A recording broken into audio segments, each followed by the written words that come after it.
Hello, and welcome to episode, let me just adjust the mic, 374 of Prog Review.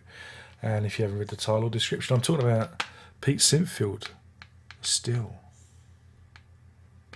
Originally released in 1973. This one, this was a reissue, 2009, Esoteric Records, an imprint of Cherry Red. This is a double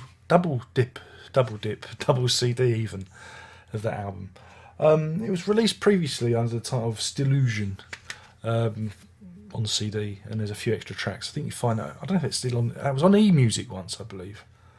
If you're into that kind of thing, it's a strange album. For those who don't know, Pete Sinfield is he was the lyricist of King Crimson. He's the man that named the Beast, I believe. He's Fripp's partner in crime for a while until Fripp got fed up with him. I think got fed up with each other, really. To be fair, and it's an odd one.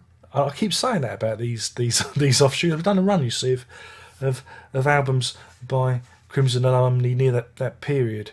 If you this is one of those ones. If you read the personnel list, if you looked, you'd see John Wetton, you'd see Mel Collins, Boz Burrell, Ian Wallace, Greg Blake, Keith Tippett, Robin Miller. He was on Lizard, wasn't he?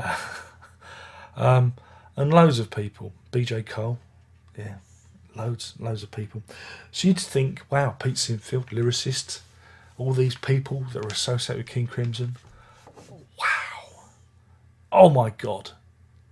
This is going to be some sort of prog supergroup, with echoes of Asia here, and then you listen to it and you go, it's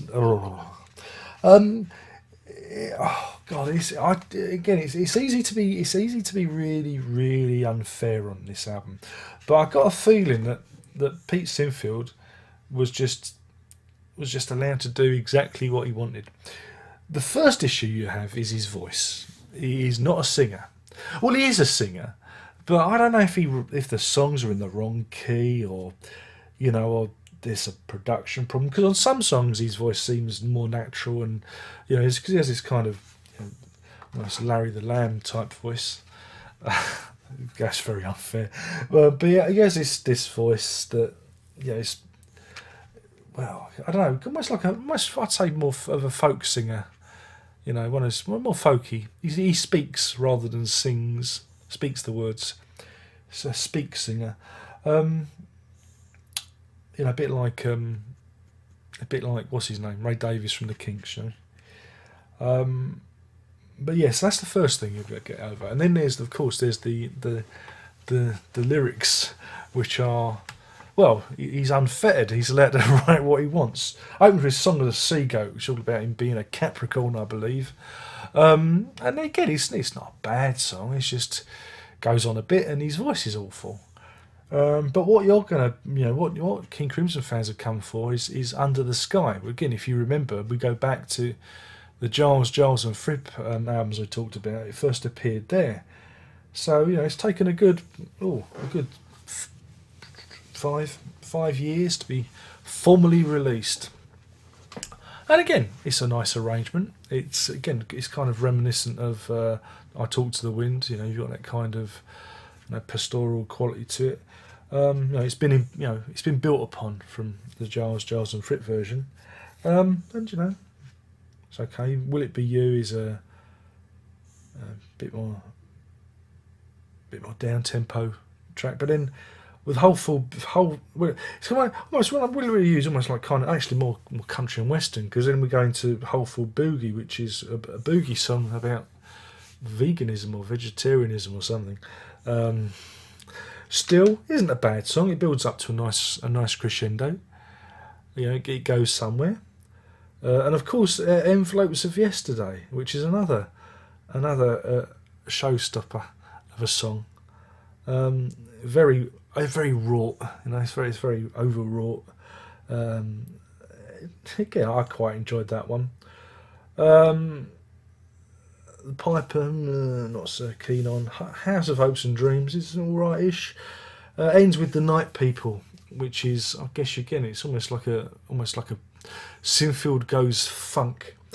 With this, you get on the disc 2, you get lots of alternative mixes.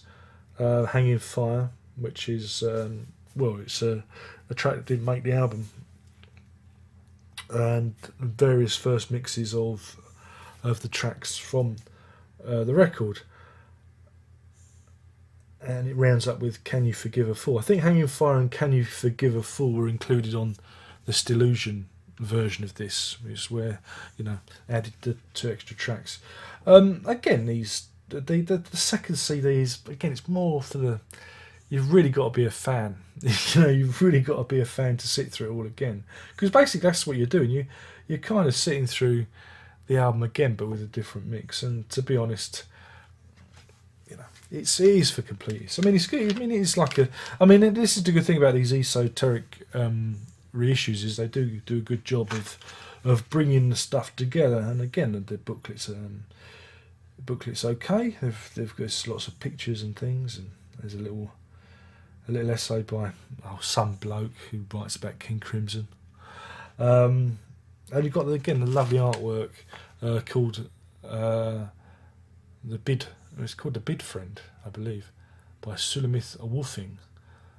That's according to the amazing Wikipedia page.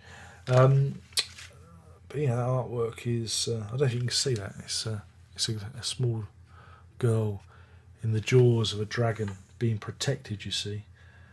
Very gothic artwork. I don't know, it's a funny one. I mean, I approach it with a lot of good intent, You go, okay. Because I like, Pete Sinfield, his contribution to King Crimson is important. So you go and you walk away with it going, what was that? It's almost like a vanity project. It's almost like a musical folly. And it's, like I said, it's a real shame that the people around him didn't say, hey Pete, maybe we'll get somebody else to sing this or change the key. But that's what lets it down, because there are so many good musicians on it. And it's not that the music's bad. It's not.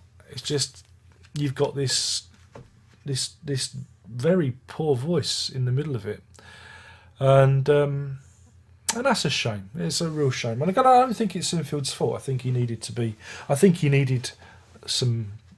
better advice. But if you got Greg Lake as your executive producer, and he says it's okay, then I suppose it's okay. In terms of a rating, blimey.